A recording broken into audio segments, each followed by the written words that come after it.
A black CEO was dragged from first class in front of his baby, but the attendant had no idea he owned the entire terminal. He dragged the black CEO from first class in front of his baby, thinking force would silence him. He didn't realize the man he humiliated owned the entire terminal. Subscribe if you believe arrogance always collapses when faced with real authority. First class is full, said the uniformed attendant as he raised his hand abruptly, pressing it flat against the chest of the man trying to board. Darren Cross stopped mid-step. The push wasn't violent, but it was enough to make the baby carrier on his chest shift slightly, waking the infant tucked safely inside. A small murmur came from beneath the soft gray blanket as baby Lior stirred, his tiny fingers curling against his father's suit. Darren looked down instinctively, adjusting the strap over his shoulder to steady the carrier, then slowly raised his eyes to meet the man blocking his path. The attendant's name tag read Rennick Vale. His jaw was tight, his eyes sharp with the kind of certainty that came not from experience but entitlement. He didn't blink, didn't step aside. He acted as though his declaration was final. But behind Rennick, a screen attached to the boarding gate quietly betrayed him. 2 seats in first class still blinked green on the manifest. Darren's voice was even. There seems to be a mistake. I'm booked in seat 1A. That's my name on the manifest. His tone held no accusation, only clarity, precision, control. The same tone that had guided boardroom decisions, mergers, and billion-dollar negotiations. But here, in the polished halls of Velmora Terminal, it was being tested for something far more personal. Rennick didn't even glance back at the screen. I said it's full. You'll be escorted to business class. The words were flat, mechanical, not a suggestion, an order. Darren narrowed his eyes just slightly. This seat was booked 6 weeks ago for myself and my infant. We require the extra space for safety and comfort. If you're trying to reassign it, I'd appreciate a formal explanation. I don't need to explain, Rennick snapped, his voice just loud enough to draw glances from 2 nearby ground stewards. Security will handle it if you don't comply. Lior stirred again. Darren instinctively rocked him, even as his mind calculated every detail. He had left nothing to chance. His flight was timed precisely to reach Eldora City before the board vote that would determine the future of cross-line innovations. Missing it could mean losing control to a group of predatory investors. But that wasn't what made Darren's jaw tighten now. What infuriated him, beneath the calm, was the knowledge that he had walked into this terminal as its silent master, owner of the space, the fixtures, even the gate he now stood at, and was being treated like an intruder. It was ironic. No one here knew who he really was. Not the attendants, not the stewards, not Rennick Vale. That was by design. Crossline Holdings had acquired the development rights to Velmora Terminal through a shell partnership 2 years ago. The deal was kept private, routed through subsidiaries and silent capital investors. Even most Air and Air executives didn't know who controlled the space they operated in. But Darren knew. He knew every inch of this place. And now, with his son clinging quietly to his chest, he was being told he didn't belong. Dramatic irony coiled around the moment like a drawn bowstring. I'd like to speak to your gate supervisor, Darren said calmly. There is no supervisor on duty right now. Rennick replied quickly, too quickly. You can file a complaint later. Right now, you need to move. The 2 stewards had inched closer. One of them, a tall man with sandy hair, looked uneasy, glancing between Rennick and Darren, then at the manifest screen. The second steward tapped something on a tablet, but said nothing. Darren's heartbeat remained steady. He could feel the weight of Lior's small body, could hear his slow breathing against his chest. His objective was simple: protect his son, get to his seat. No conflict, no escalation. But the walls were tightening around him, both literally and metaphorically. Sir, one steward finally said, hesitating, maybe we can escort him. Rennick cut in sharply, stepping forward. Now! Darren didn't move. His feet stayed planted. His hand gently supported the baby's head as he adjusted the carrier. You're making a mistake, he said quietly. Rennick leaned in, voice dropping. In your testing protocol, you want her baby to stay safe? Then don't make a scene. Darren's gaze didn't waver. then stop creating one. Passengers in the nearby lounge began to take notice. A few heads turned. A man in a suit paused mid-step, watching. Somewhere behind the gate doors, the quiet beep of boarding passes continued. Foreshadowing pressed closer. This wasn't going to end here. This wasn't just about a seat. It never had been. Darren could feel it, like the faint tremble before a storm. His instincts had warned him the moment he walked up to the gate and saw Rennick glance away. Now the warning had a shape, a name, and a push. His fingers brushed Lior's blanket again. The baby settled, still and unaware. But Darren wasn't. He knew what was coming, and he knew it wasn't going to be resolved quietly. A steward opened his mouth again, unsure, but Darren gently raised a hand, not in defiance, but in control. "No need," he said softly. "I'll wait right here. I'm not leaving this gate unless someone explains why a ticketed father with a 6-month-old infant is being removed from a paid seat that's still visibly vacant." Tension hung like humidity in the air. Rennick's jaw clenched. He stepped forward again, hand twitching toward Darren's shoulder. And Darren adjusted Lior gently, his voice calm but final. "Don't touch me. Not while I'm holding my son." Rennick froze, but only for a breath. Behind them, a steward tapped his earpiece. A soft buzz confirmed what Darren already expected. Security had been called, and it was only a matter of time before this turned into something far bigger than anyone at the gate was prepared to handle.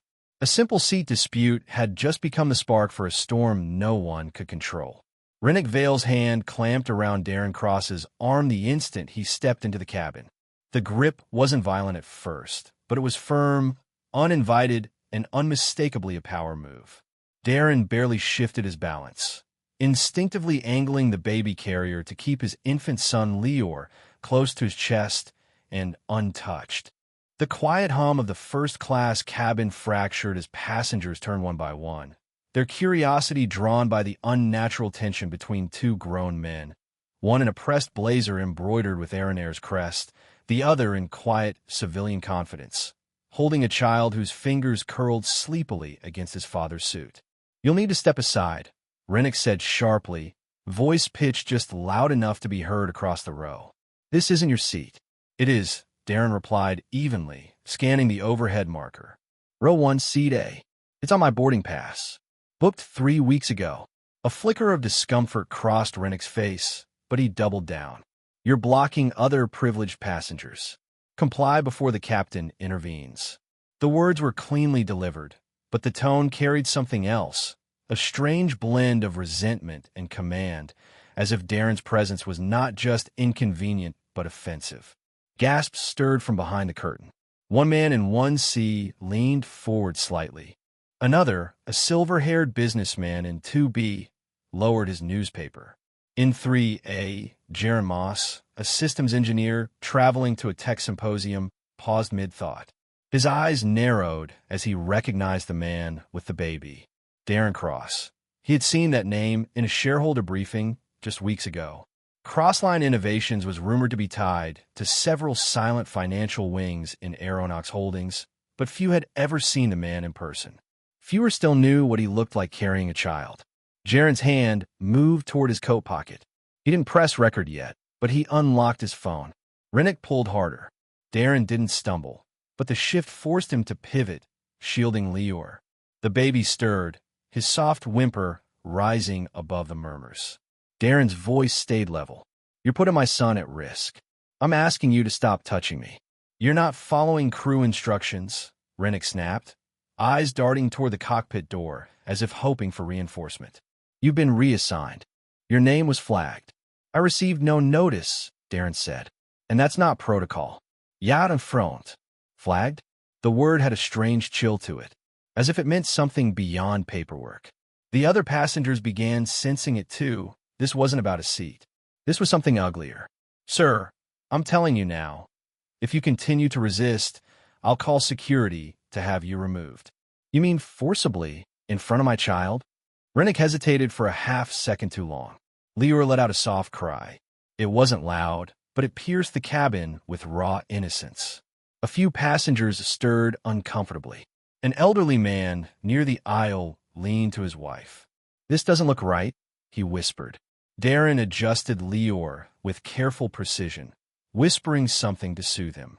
Then he looked back at Rennick and said, "I booked this seat to keep him calm. We're here for a single flight. That's all. Let's not escalate this." Rennick's shoulders tensed. His jaw clicked tight. It was no longer about seating, it was about control. The decision he made next wasn't strategic. It was personal. "I'm calling the captain," he barked, stepping past Darren and moving toward the flight deck. Darren stood perfectly still, but his eyes followed the attendant with quiet precision. Every passenger felt the shift now. The aisle no longer felt like a walkway. It was a spotlight. The cabin had transformed into something else, a theater of power, where one man with a child was being forced to justify his presence while others watched in silent calculation. Jaren's finger hovered over the record button. He pressed it. The man in Tubi muttered, "Why are they going after a guy holding a baby?" Darren didn't respond to the whispers. He could feel the trap closing around him, not of guilt but of optics. All it would take was one distorted report, one internal narrative twisted to cast him as uncooperative, and the entire truth would disappear beneath procedure. "Sir, please take your seat," another male attendant said, but his tone was cautious, unsure. The staff clearly didn't know how to handle what they were witnessing. Darren remained composed, lowering himself gently into his assigned seat, with Lior still pressed safely to his chest. But the moment of peace didn't last. Rennick returned with more force in his step and fire in his eyes. "Stand up," he ordered. "I'm not repeating myself." Darren looked up, calm but resolute. "I'm in the seat I paid for. I'm not causing a disturbance. I'm not moving." "You're blocking boarding procedures," Rennick snapped, though the cabin was already full. "You're compromising flight readiness. Don't make this worse." The baby let out a sharp, distressed cry. Several passengers audibly reacted. A younger man across the aisle muttered, "This is wrong," while an older traveler whispered, "He's not even doing anything." Jaren slowly zoomed in with his camera, locking onto Rennick's flushed face. And still, Darren did not move. He placed one hand protectively around Lior's shoulder and said, "You're escalating something that doesn't need escalation. I'm not your enemy. I'm a father protecting his son." The line held weight. It echoed off the cabin walls. But it didn't stop Rennick. Instead, it provoked him. "Then you'll be removed." The threat now hung like smoke in the air, curling around everyone's sense of stability. Rennick turned and barked into the intercom, requesting ground security for passenger interference. His voice cracked slightly under the pressure. Even he could feel that the room was turning against him. But pride is a heavy thing when worn as a uniform. Darren didn't flinch. He didn't argue. He simply held Lior tighter and watched the doorway where security would soon enter. Every instinct told him this was no longer a misunderstanding. It was something deeper, something systemic. He had faced it before, and he knew how to face it again. The cabin buzzed with quiet unease.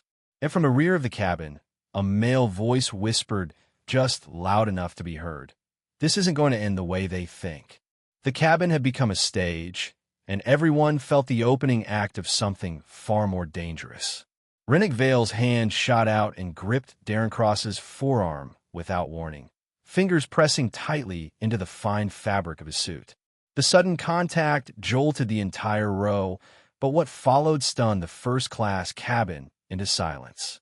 Rennick pulled hard, forcing Darren's arm backward with a motion that yanked his torso slightly off balance.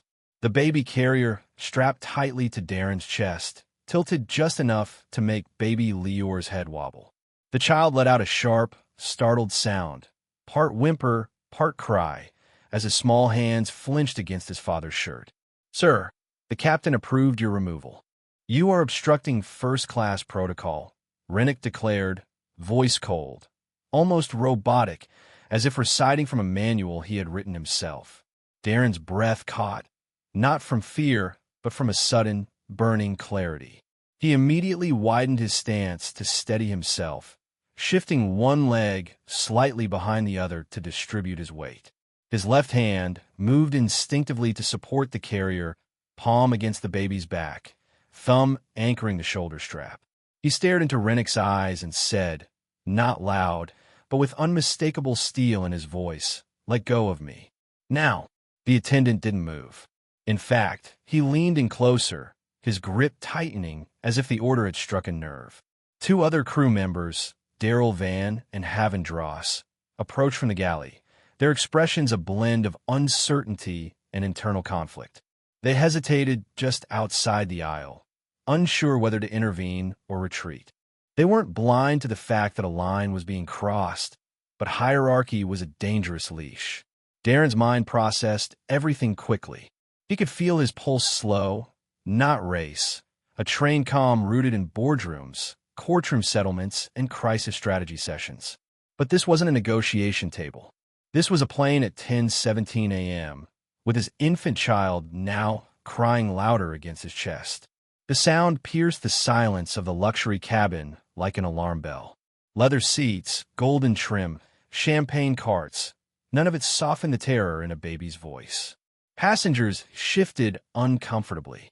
Heads turned. Whispers rose like steam in the confined space.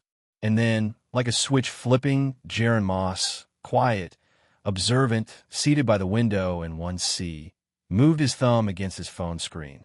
With a barely audible click, his camera began recording. Rennick, unaware, pressed further. "You're blocking privileged passengers," he barked. "Compliance is not optional." "The only thing I'm blocking," Darren replied, voice unshaken, "is harm coming to my child." The attendant scoffed and yanked again, harder this time. Darren's body twisted slightly, his back brushing the curved seat divider behind him. The force nearly unbalanced him, but he dropped his weight into his legs, adjusting mid-motion. Lior screamed, this time not just in surprise, but in real distress. His small fists waved blindly. The cabin responded with a collective flinch. A man from row 2B stood halfway, unsure whether he should interfere. Another passenger leaned into the aisle, eyes darting between Darren and Rennick. "That baby's crying because of you," someone muttered toward Rennick. Still, the attendant didn't stop. "Policy allows removal if behavior becomes obstructive." He snapped at no one in particular, throwing the phrase like a shield. Darren's eyes darkened, not in anger, but in resolute focus. His hands never left the baby. His arms tightened slightly to create a cradle of protection between Lior and the chaos. "You've mistaken silence for surrender," he said, barely above a whisper, but clear enough for the front half of the cabin to hear. "And you've confused procedure with power." The words didn't land. Or maybe they did, and Rennick reacted in panic. With a final pull, he jerked Darren's wrist so sharply that Darren stumbled one step forward, his shoulder knocking into the seat armrest, jostling the baby again. Lior's cry erupted, louder, rawer, frightened. Passengers gasped audibly. A man near the front fumbled with his phone. Another called out, "Hey, that's enough." Jaren's recording caught everything. The grip, the stumble, the child's wail, and the desperation that poured out of the seats around them. Darren didn't yell. He didn't fight. But his voice broke through the noise like a blade. "Step back. Now." Rennick paused, but it was already too late. In the eyes of the cabin, this was no longer an overbooking issue, no longer a miscommunication or policy enforcement. The man with the child had been pulled off balance. A baby had cried in fear, and a uniformed authority figure had not stopped. The damage was done, not just physically, but visibly, emotionally, publicly. The moment Rennick pulled the father off balance, the entire flight crossed a line it could never step back from. "Sir, step aside now." The voice came sharp and official, slicing through the tense stillness of the cabin like the edge of a blade. 3 uniformed security officers stepped through the narrow airplane doorway, Corlin Vass leading, flanked by Tornhale and Mark Dren. Their boots clanked softly on the carpeted floor, eyes trained on the man they were called to remove. Rennick Vale wasted no time. He pointed straight at Darren Cross, who stood silently in the aisle with his baby strapped across his chest. "That's him." He refused lawful instruction. "Aggressive, non-compliant," Rennick said, loud enough for the whole cabin to hear. His voice trembled, not with fear but anticipation, the kind that grew in someone too sure they were right. But the officers didn't act. Not immediately. Corlin squinted slightly. He saw not a belligerent passenger, but a composed black man standing upright, arms protectively around a baby carrier. Lior, the infant, whimpered faintly, more frightened by the mood than the moment. Darren wasn't moving, wasn't yelling. He was just steady. "Sir," Corlin said more calmly now, "we received a report of non-compliance. Can you explain what's happening?" Darren nodded once, keeping his voice level and even. "I booked this seat weeks ago. I'm being forcibly removed by an attendant who won't acknowledge the boarding pass on record. My son is only reacting because of the yelling." Rennick didn't let him finish. "The child is creating a safety disturbance," he snapped, stepping forward as if volume could substitute reason. That was when a murmur started, muttered disbelief from surrounding passengers who had watched it all unfold. A man was being accused of disruption when all he'd done was stand still and protect his baby from a hostile crew member. Corlin's brow furrowed. Something about Darren's diction, his composure, his presence, it tugged at memory. He couldn't place it, but it felt familiar, authoritative in a way he couldn't dismiss. Behind them, a voice rang out. "I have footage," said Jeremoss, standing now, phone held at chest height, red light blinking. "It shows everything." The air in the cabin shifted. A chill of uncertainty passed over the crew. Rennick's jaw twitched. He turned to the officers with renewed urgency. "Drag him out if needed." "I'm not repeating myself." Corlin hesitated. That was the mistake. Marek stepped forward and gently placed a hand on Darren's arm. At first, it was subtle, an attempt at control, not force. But the moment the contact was made, Lior jolted in his carrier, letting out a sharp, frightened wail that pierced the air. Several passengers flinched. Some stood. "Careful," Darren said tightly, turning slightly, instinctively shielding Lior with his body. His eyes flicked to each officer. "I'll comply, but not if my son is endangered." The words were clear, controlled. A boundary, not a threat. But Rennick didn't care. He surged forward, bypassing even the officers, and with a reckless hand, seized the lapel of Darren's suit, yanking him backward with a force that made Darren's knees buckle. The sudden motion rocked the baby again. "Enough!" Rennick barked, fury overtaking sense. Gasps exploded from the cabin. Phones lifted higher. Someone shouted, "He's got a baby!" Another voice, "Get your hands off him!" But Darren wasn't falling. He braced himself, feet planted wide, every muscle anchoring him against the assault. With practiced precision, he turned slightly, positioning Lior between both arms while lowering his center of gravity. He didn't push, didn't strike. He simply became immovable.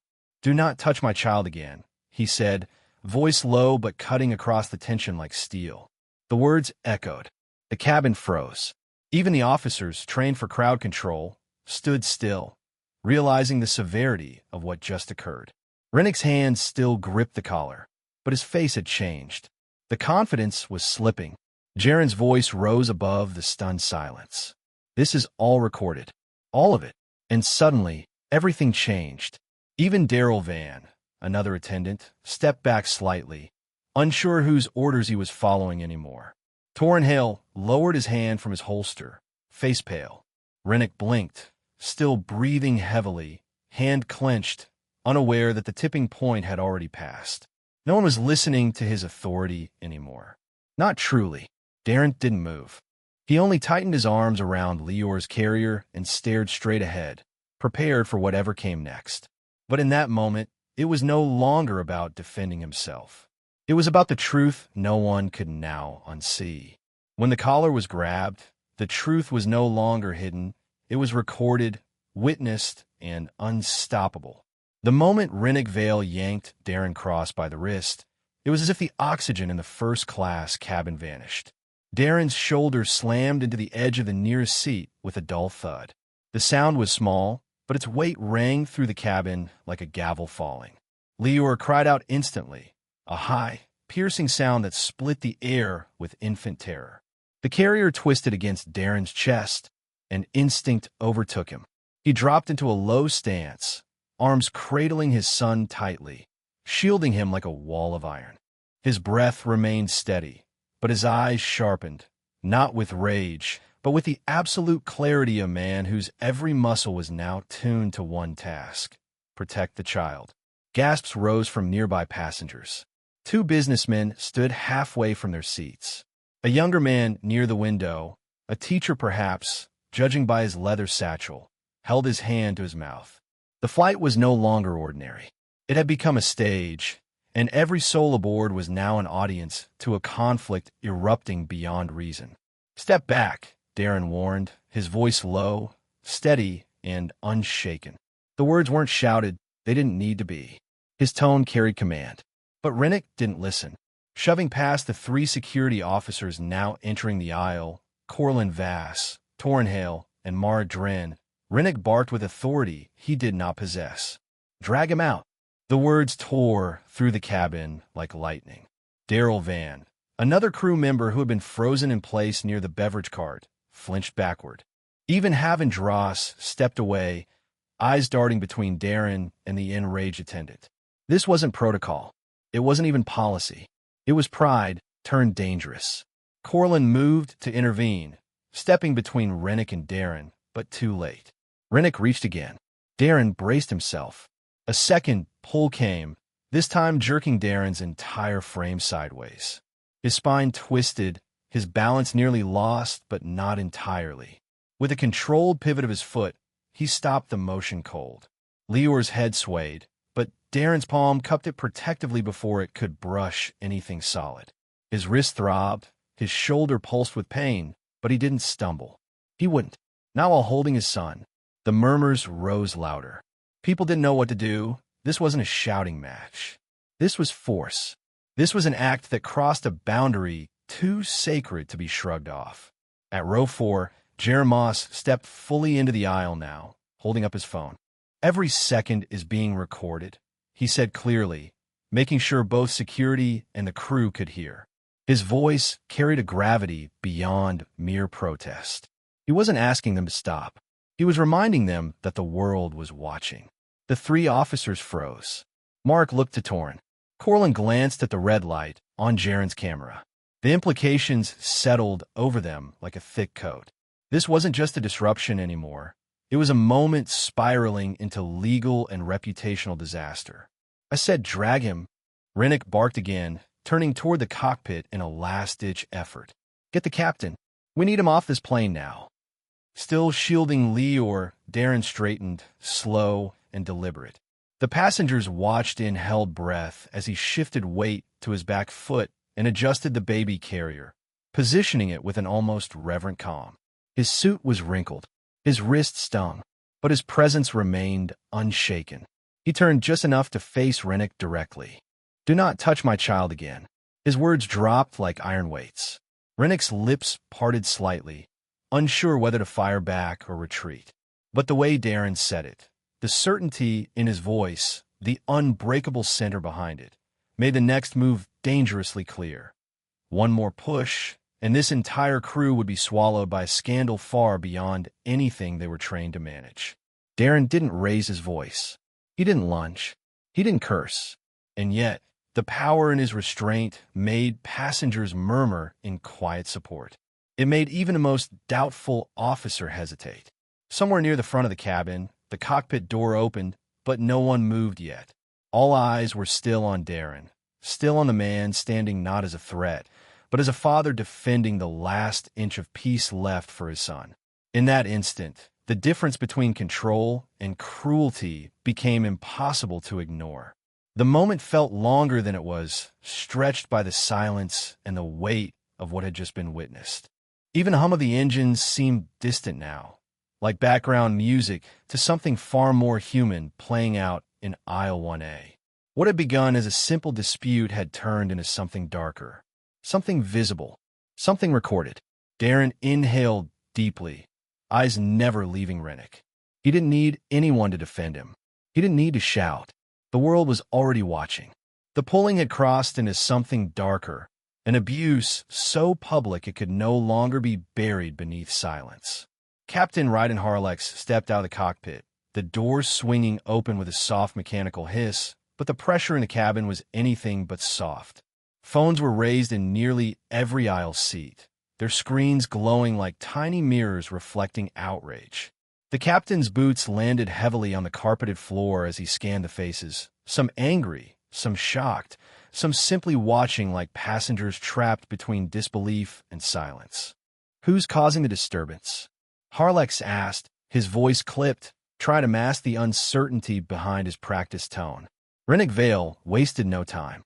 "Him," he snapped, thrusting an accusatory finger toward Darren Cross. He refused repeated instructions. "He's endangering the baby." He wouldn't move when ordered. The captain's gaze followed the direction of the finger. He saw a tall black man standing still in front of row 1, a baby carrier secured tightly to his chest. The child whimpered softly, shielded in the father's arms. Nothing about the image aligned with Rennick's words. Darren's voice met the tension, calm but unshakable. "I was assigned this seat. I never resisted. I only refused to risk my child's safety when your staff began pulling at me without reason." His tone wasn't defensive. It was the voice of someone stating a fact, not requesting permission. Captain Harlex stepped closer, palms open. "Sir, I'm asking you to step aside, just for clarification. Let's resolve this calmly." Darren's eyes didn't waver. "With respect, Captain, I cannot move unless I'm assured no one will lay hands on my child again. Last time they did, he was nearly jolted out of position." The captain blinked, as if trying to absorb the conflict that had escalated into a crowd of eyes and cameras. Rennick moved in again, this time louder, more desperate, his voice cracking as he pointed back toward the cockpit. "We can't let him stay here, Captain. He's obstructing privileged passengers. This is non-compliance. We need to remove him." Somewhere behind the captain, a passenger's voice rang out clearly. "That's not true. I have the video." It was Jaron Moss. He had stepped into the aisle, phone raised, his stance firm. "This man did nothing but protect his child. I've recorded everything. It's all here, every second." Harlex turned to the voice, visibly unsettled. His eyes darted from Jaron's phone to the other passengers, many of whom were still filming, waiting to see if the captain would side with truth or title. The weight of public scrutiny settled like iron on his shoulders. Rennick's voice grew more erratic, like a dam cracking under pressure. "You're going to trust a passenger over crew protocol? You can't let him stay. This is policy." Darren didn't speak. He simply shifted his weight slightly, keeping his body between Rennick and the carrier, silently bracing for another attempt. He could feel Lior's heartbeat, fast, frightened, thumping just beneath his own. Then, without warning, Rennick moved again. His hand darted toward the baby carrier. It was a movement that should never have been made. Daryl Van, standing to the side, stepped forward instinctively, throwing his arm across Rennick's chest. "Stop!" Daryl barked, eyes wide. "You're going too far." Havendross, equally hesitant until now, joined him, placing himself between Rennick and Darren with a grim shake of his head. The shift was seismic. Rennick, red-faced and breathing hard, looked from one crewmate to the other. They were no longer following his lead. They were guarding the passenger. A murmur rippled through the cabin. Some passengers leaned into the aisle. Others stood halfway. Phones were still rolling. The captain realized the damage was no longer potential. It was active. "I need to de-escalate this situation," Harlex muttered, more to himself than anyone else. Then he turned toward the security officers near the back of the cabin, who had remained frozen during the exchange. "Escort him off the plane," the captain ordered. "Gently. For de-escalation." The words fell like a dull blade. They weren't shouted. They weren't aggressive. But they cut deep. Darren's jaw tightened. Not from anger, but from the recognition that logic had just lost to optics. He looked down at Lior, who had quieted again but clung tightly to the edges of the carrier. Every instinct in him screamed to resist, to fight, to defend, but one instinct was louder than the rest: protect. He nodded once, slowly. "I'll walk," Darren said. The officers stepped forward, this time without force, without threats. They flanked him carefully, as if finally realizing who the real threat had been. Darren adjusted Lior's position one last time, then turned to face the aisle. The walk felt longer than it was. Each step was recorded by dozens of lenses. He didn't look at the cameras. He didn't look at the crew. He only kept his eyes on the far end of the cabin where the light of the jet bridge waited like the opening to another battlefield. He walked steadily, Lior nestled against his chest, and not once did he let his posture falter. Not once did he look away.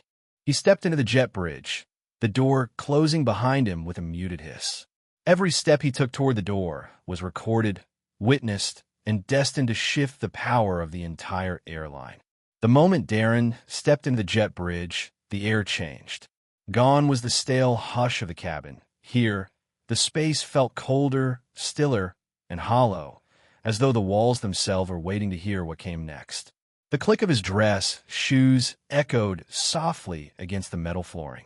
Lior let out a faint whimper from the carrier strapped across Darren's chest, his tiny fingers gripping at the edge of his father's blazer. Darren exhaled slowly, measured, anchoring himself. Behind him, the security officers tried to explain their actions. Corlin Vass cleared his throat. "Sir, we were told it was an escalation issue.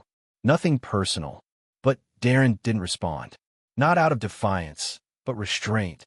His silence was deliberate. He focused instead on the rhythmic pad of his shoes, the quiet cooing of his son, and the dull hum of fluorescent lighting overhead. His objective had shifted again, no longer simply to reach his seat, but to shield his child while preparing for a larger confrontation. Something bigger than a flight, bigger than any single man on that crew.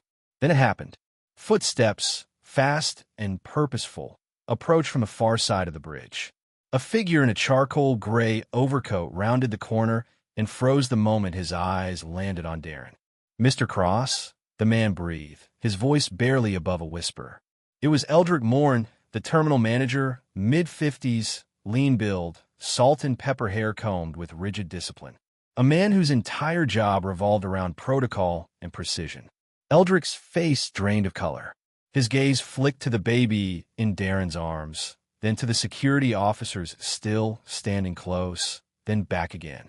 Recognition hit him like a slap. "Dismiss them," he said sharply, turning toward the officers. Corlin hesitated. "Sir, I said dismiss them." Now, one by one, the officers stepped back, confusion flickering across their faces. Marek Drin nodded silently and led the others down the corridor, away from the confrontation. Just then, Rennick Vale stormed out of the aircraft door, shoulders squared, mouth already open. He caused chaos in the cabin. He was belligerent from the start. "I don't care who enough." Eldrick's voice cracked like a whip. Rennick faltered mid-step, blinking rapidly. "Excuse me. I said enough." Eldrick turned to face him fully now, spine straight, voice calm but charged with a voltage that couldn't be ignored. "You will not say another word." The terminal around them had become an accidental amphitheater. Passengers still at the door lingered, some holding up phones, unsure whether to retreat or bear witness. Darren remained composed, adjusting the soft blue blanket draped over Lior's chest.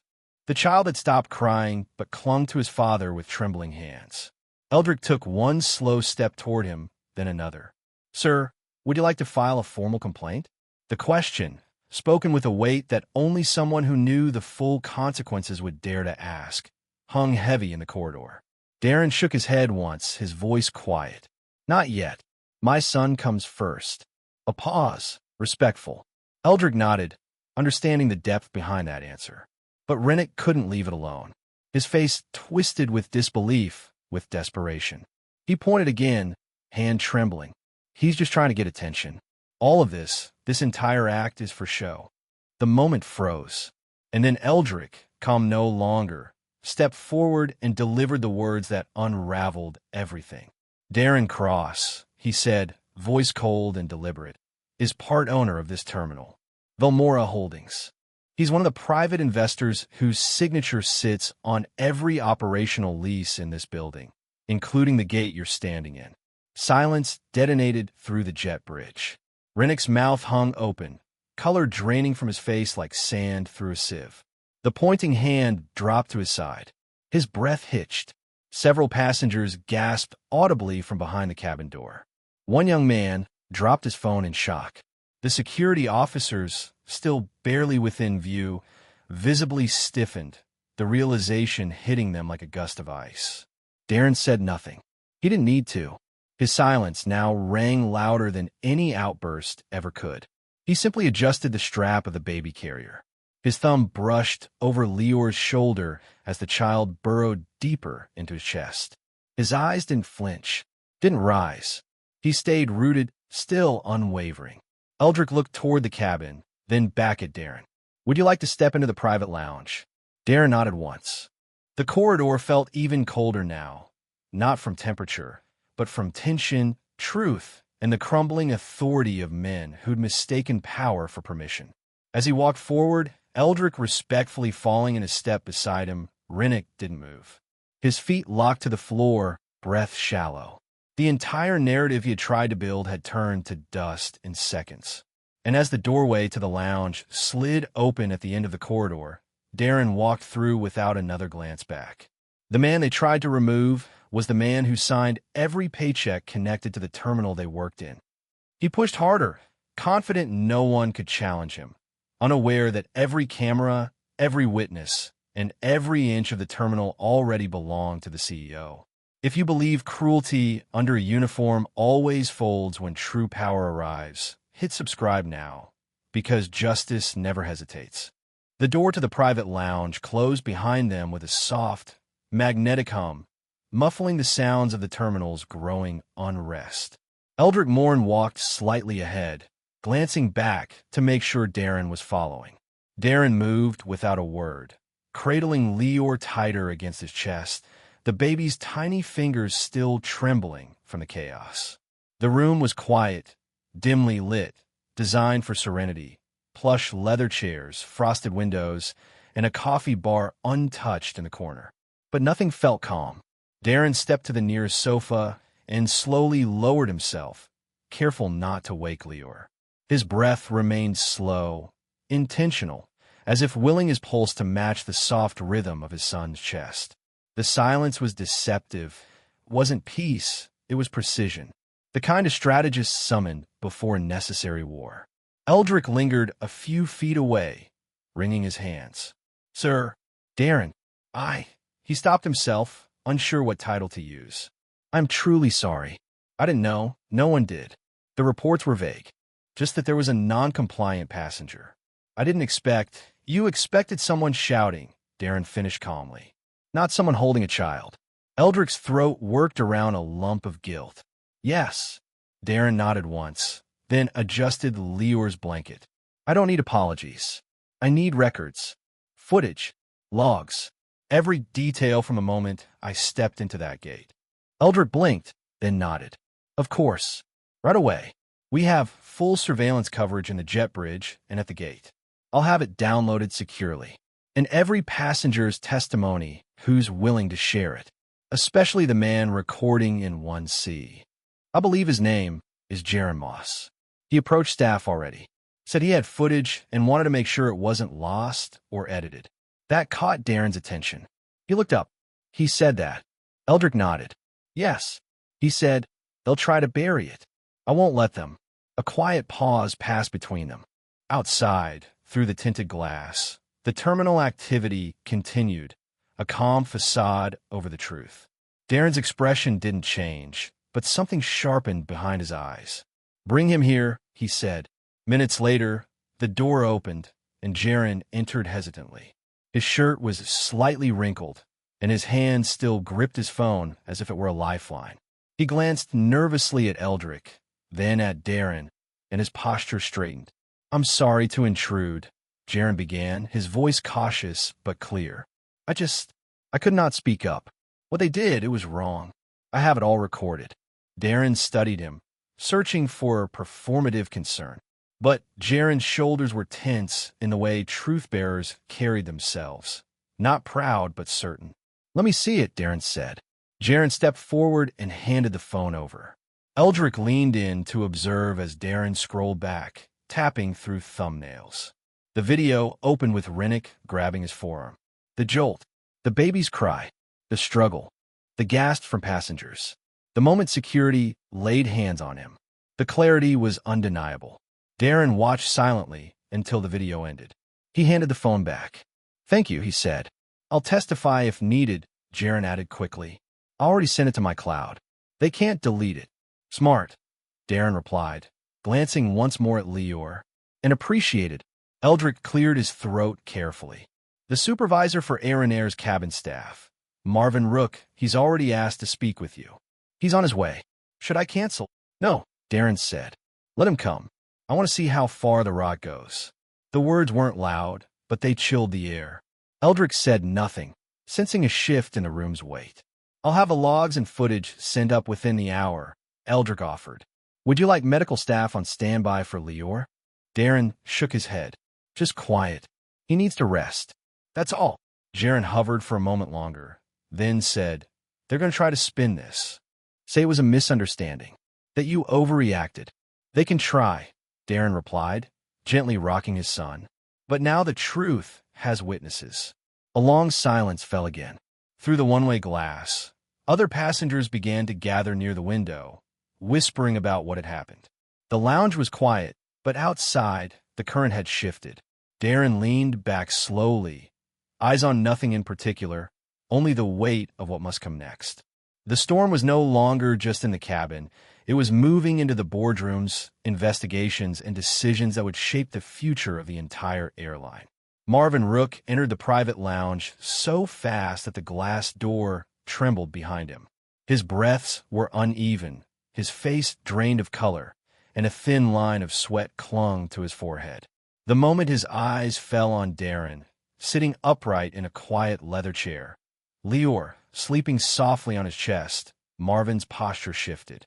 His shoulders stiffened, and his fingers curled nervously around the tablet in his hand, as if bracing for a verdict he already feared.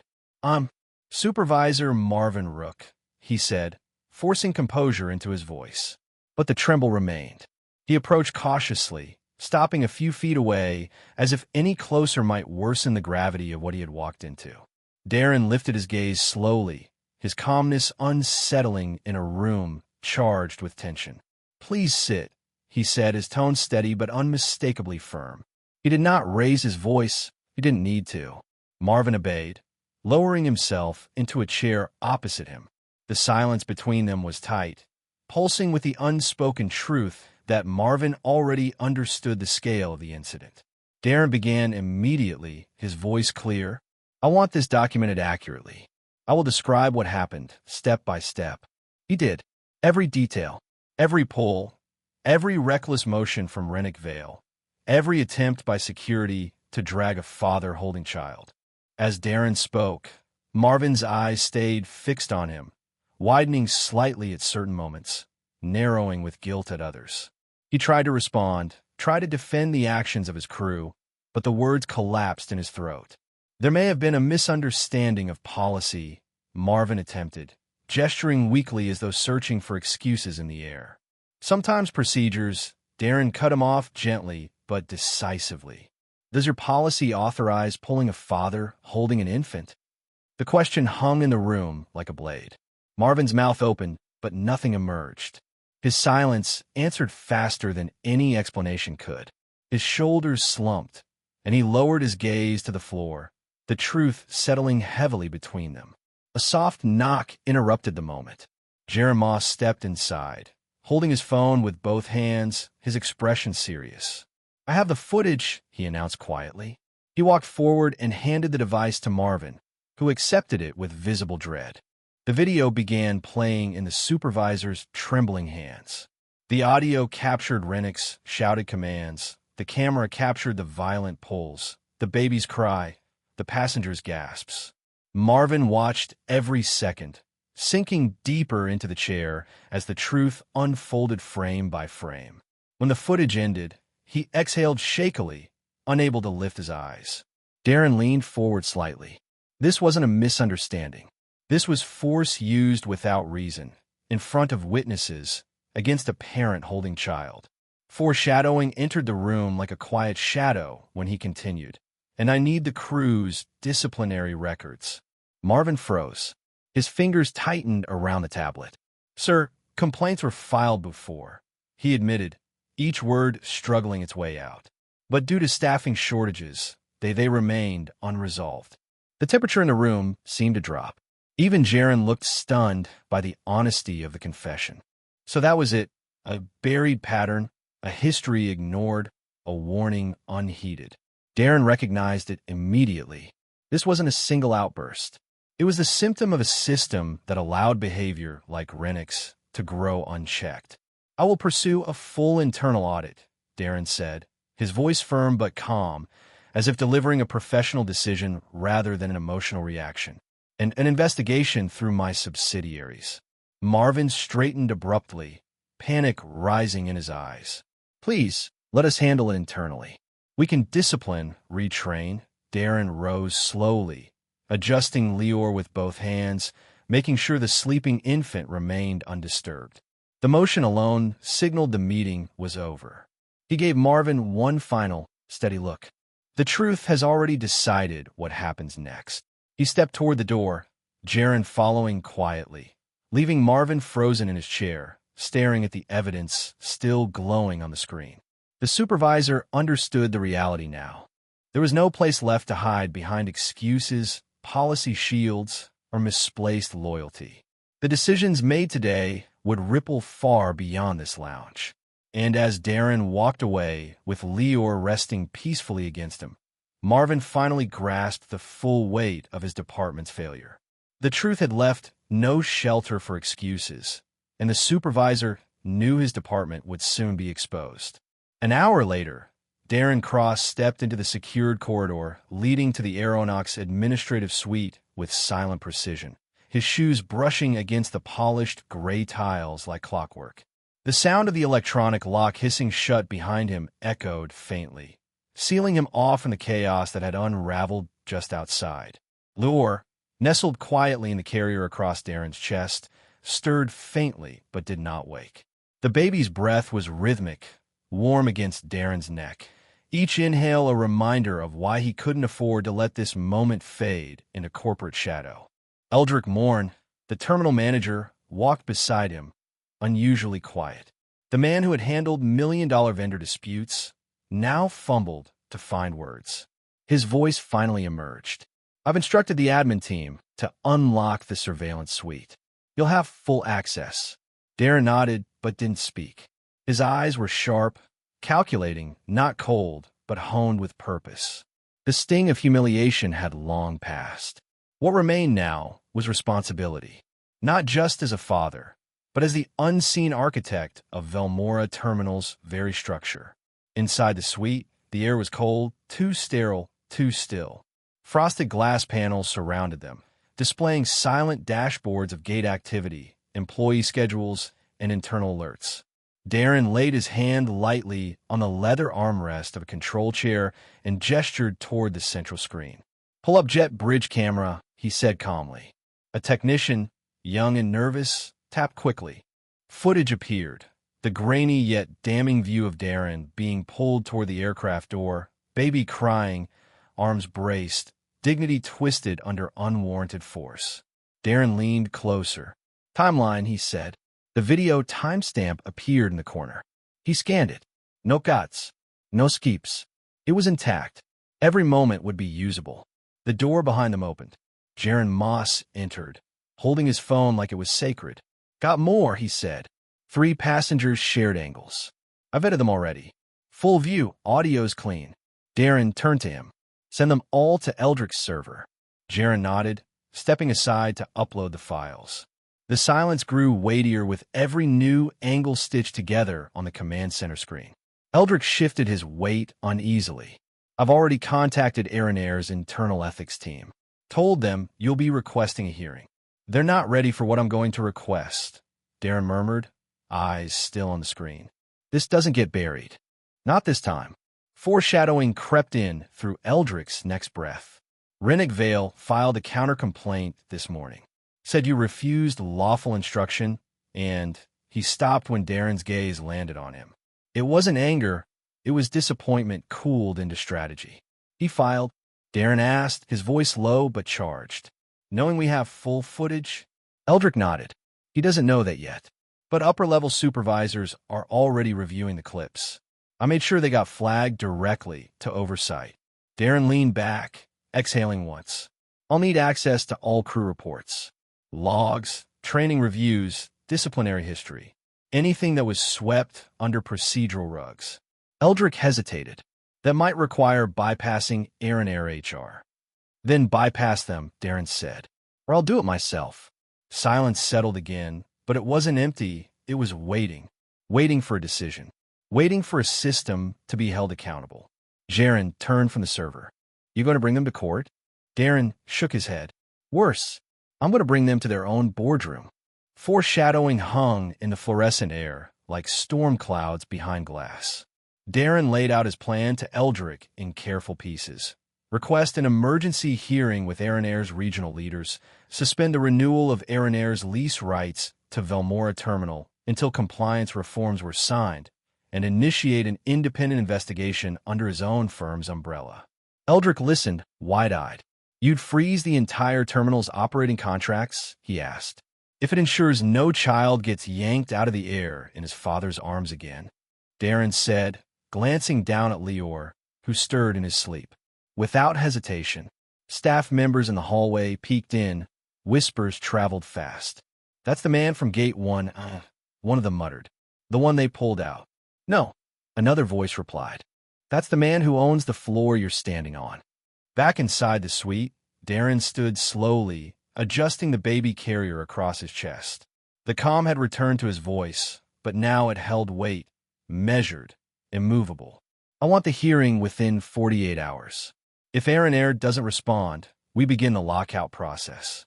Eldrick straightened, now more an ally than a bystander. Understood. Darren turned toward the suite's exit, passing through the paneled corridor again, his thoughts locked on the days ahead. His steps were deliberate but not angry. He wasn't walking toward vengeance. He was walking toward structural change, toward a future in which silence could no longer bury abuse. As he exited the suite, the terminal lights reflected gently off the brushed steel walls, and Lior, still asleep, curled one tiny fist across Darren's collarbone. It grounded him, reminded him. This was no longer a single incident. It had become the turning point for an entire system built on unchecked authority. The screen glowed as the final frame froze. Rennick Vale's hand yanking Darren's wrist, the baby carrier shifting violently as Lior let out a muffled, terrified cry. The conference room was silent. Director Varen Hells blinked slowly, as if processing the gravity of what he'd just witnessed frame by frame. Beside him, Operations Chief Oren Vale sat rigid, one leg crossed over the other, his pen resting untouched on a notepad. Compliance Officer Heron Dorr leaned back with a pale face, hands folded but trembling slightly. None of them looked at each other. None of them spoke. Across from them, Darren stood silently, Lior asleep in a soft carrier against his chest. His hand gently supported the baby's back, while his eyes never wavered from the screen. Eldrick Morn sat beside him, arms crossed, jaw tight. Behind a glass wall, 3 witnesses, 2 passengers and Jaren Moss, waited quietly, their reflections barely visible, their presence impossible to ignore. Darren finally broke the silence.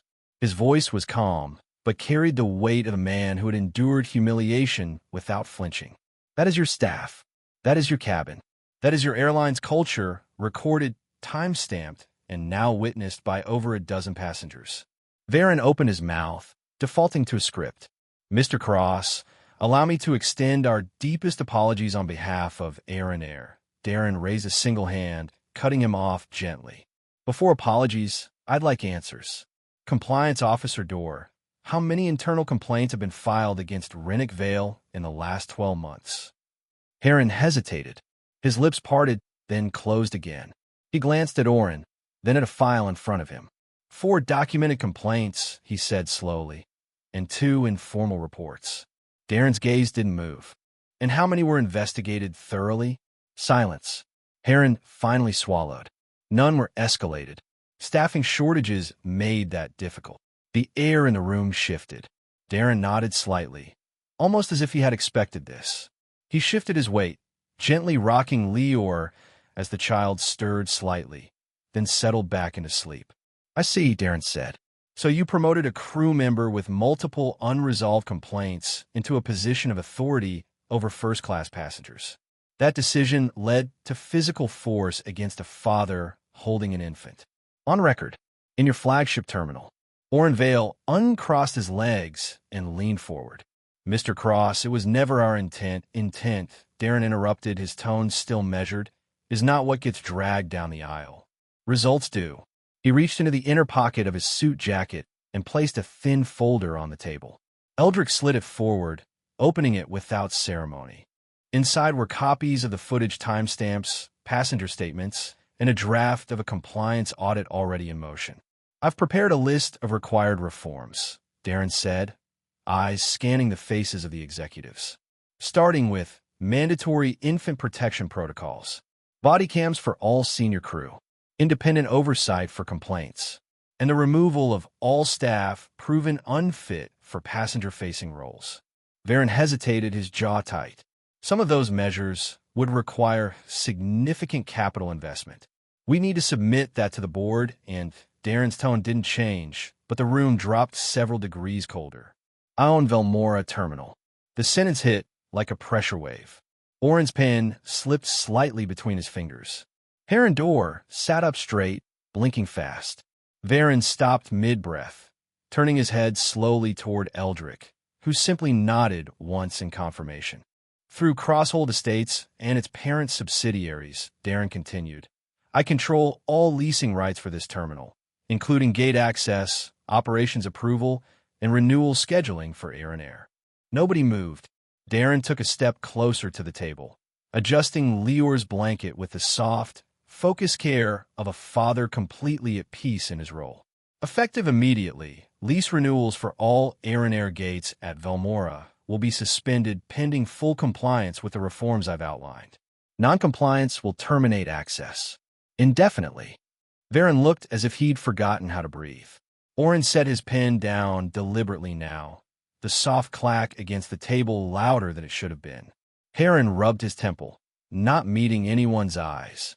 Darren remained standing. He didn't raise his voice. He didn't threaten. He simply held his child and waited for the gravity of the truth to land. And it did. The executives, for the first time, saw the full scope of their mistake.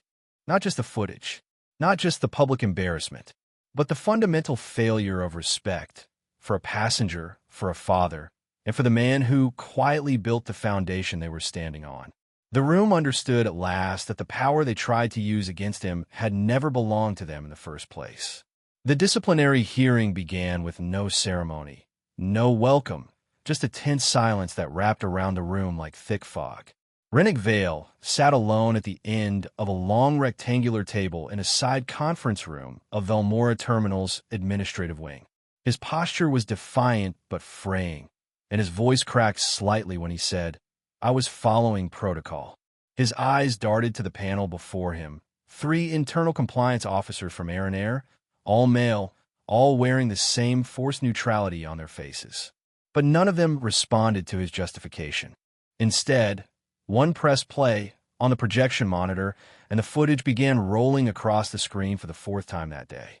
Darren Cross's removal from Flight 417 unfolded again in full view. The forced pull, the jolted infant carrier, the cascade of passenger protest. Rennick shifted in his chair as the sound of his own voice echoed through the room, loud, insistent, unyielding, telling Darren to move now before the captain intervenes. When a screen froze on the exact frame where Darren shielded Lior with both arms, the silence returned, but heavier. Rennick opened his mouth, but nothing came out. The video had said more than he ever could. While this scene played out behind closed doors, another front of the investigation gained momentum. Darren sat across from Eldrick Morn in his sleek private office, Lior resting quietly in a carrier beside him. The walls were lined with flight route maps and polished chrome logos, but all that opulence meant little now. Darren leaned forward, calm but direct. I want the internal training files, he said. Everything on Rennick Vale. Past evaluations. Disciplinary notes. Internal staff complaints. Eldrick didn't hesitate. He tapped at his tablet, pulled up the staff records, and began scrolling. His brows furrowed. "You might want to see this," he said, turning the screen. There it was, a report filed 3 months earlier, warning of Rennick's growing pattern of hostility toward passengers, especially those he perceived as non-cooperative. The supervisor's recommendation had been clear: remove him from frontline service. But in the final section, someone else had overridden the suggestion. The note read, "Retain and promote temporarily due to staffing shortage." Darren's jaw tensed. This wasn't an accident, he said, his voice low. It was a chain of negligence. The gravity of that realization changed everything. This wasn't just about a rogue attendant. It was a system problem. And that meant the solution had to be systemic. Back in the hearing room, Rennick tried again to defend himself. He refused to follow orders. He insisted. He wasn't compliant. He had a baby in his arms, interrupted Officer Trendero, the lead on the panel. His voice was measured but firm. "And you put that child at risk. That is the only fact that matters right now." Outside the room, Darren was already taking action. He had convened a private meeting with legal advisors from his holding firm. On the wall behind him, a digital draft of the passenger integrity mandate illuminated the room. Clause after clause outlined new protocols. Body-worn cameras for crew supervisors, required de-escalation training, immediate access to complaint mediation for parents traveling with minors. The document was bold, and it wasn't optional. "We won't lease gate space to any carrier that doesn't comply," Darren told them. "This isn't about a statement. This is infrastructure." Across the terminal, word of the reforms had begun circulating. Pilots whispered about them in staff lounges. Flight attendants watched leaked videos during breaks, realizing that something irreversible was taking shape. The cultural shift had begun, and it started with a father who never raised his voice. Meanwhile, passengers who had been on Flight 417 began submitting official testimonies. Some gave full video files, others offered written accounts. One man, a software engineer named Milo Rames, submitted a detailed timeline from the moment Darren was first denied at the gate to the moment he was dragged from the cabin. He wrote, "What I saw was a calm father trying to do what was right. What the airline saw was a threat. That gap needs to be closed." Aeronautics media forums picked up the story in encrypted form. Screenshots of the incident circulated on private chat boards before moderators could remove them. The airline attempted quiet damage control, but the wave was already out. Back inside the administration wing, security officers Corlin Vass, Torin Hale, and Mark Dren sat before a separate panel. Their body language had shifted entirely. They no longer stood behind Rennick's version of events. Corlin spoke first. "We were told the passenger had been aggressive, but that's not what we saw." Torin added, "When we got there, he wasn't resisting. He was holding his kid. We hesitated. We should have refused the removal." Mark nodded solemnly. "We acted on wrong instructions, but we shouldn't have followed them blindly. That's on us too." Darren received word of their testimonies later that day. He paused, quietly processing the news. His instinct wasn't vengeance. It never had been. He wrote a private memo stating that no officers would face termination as long as they cooperated fully and committed to new training. "Correction," he wrote, "not destruction." Still, Aeronair's leadership remained hesitant. Emails from executives suggested minimizing the event as an unfortunate misunderstanding. Darren ignored them. He wasn't looking for PR control. He was building something permanent. In the following days, crews were quietly rotated.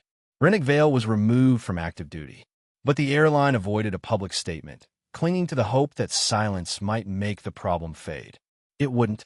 In the meantime, Jaron Moss and 2 other passengers formed a small coalition to support the implementation of the passenger integrity mandate.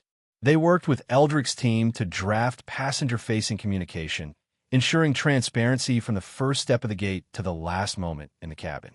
As Lior played quietly on the office rug nearby, unaware of the sweeping changes his presence had inspired, Darren adjusted the language in the mandate one last time. "No tolerance, no ambiguity, no loopholes." He handed the final version to Eldrick, who nodded with solemn understanding. "I'll have it distributed to every airline leasing space by morning," he said. Darren rose, lifting Lior into his arms, and glanced at the morning light casting lines through the tinted glass. The journey was far from over, but the blueprint was built. Every step of progress was a reminder that dignity had to be protected by design, not by chance. The plaque was already mounted when Darren Cross stepped through the archway of Gate 1A, its brushed metal surface catching the light from the high skylights above. To every parent who protected their child when the system failed, it read, words etched in quiet defiance, framed by tempered glass, unnoticed by most but unforgettable to those who understood. Darren didn't stop walking right away. He took 3 more steps with Lior asleep against his chest, then paused, back still straight, shoulders even, eyes slowly drifting toward the plaque. For a moment, the noise of the terminal, the soft boarding calls, the hum of air vents, the murmur of passing travelers, faded into silence. The ceremony had ended. The speeches were over. But this moment, right now, was his. A soft shuffle of leather echoed beside him as Eldrick Morn approached, the administrator's voice low. "They don't know," he said, gesturing at the crowd that bustled further down the concourse, "that this wasn't built for applause." Darren nodded faintly. "It was built to be forgotten by those who never needed it," he replied, not in bitterness, but with the clarity of someone who had carried a burden to completion. Lior stirred slightly at the sound of his father's voice, but didn't wake. 3 months had passed since the incident. In that time, Vilmora Terminal had become the blueprint for a new standard in aviation ethics, the Guardian Passenger Standard. It wasn't just a document. It was policy embedded into infrastructure, staff training, and tenant contracts. It required real-time accountability, mandatory de-escalation training, rotating third-party observation, and independent passenger advocacy access points at every gate. The signage was discreet. The enforcement was constant. Air and Air, forced by the leverage of gate access rights, had become the first airline to adopt it completely.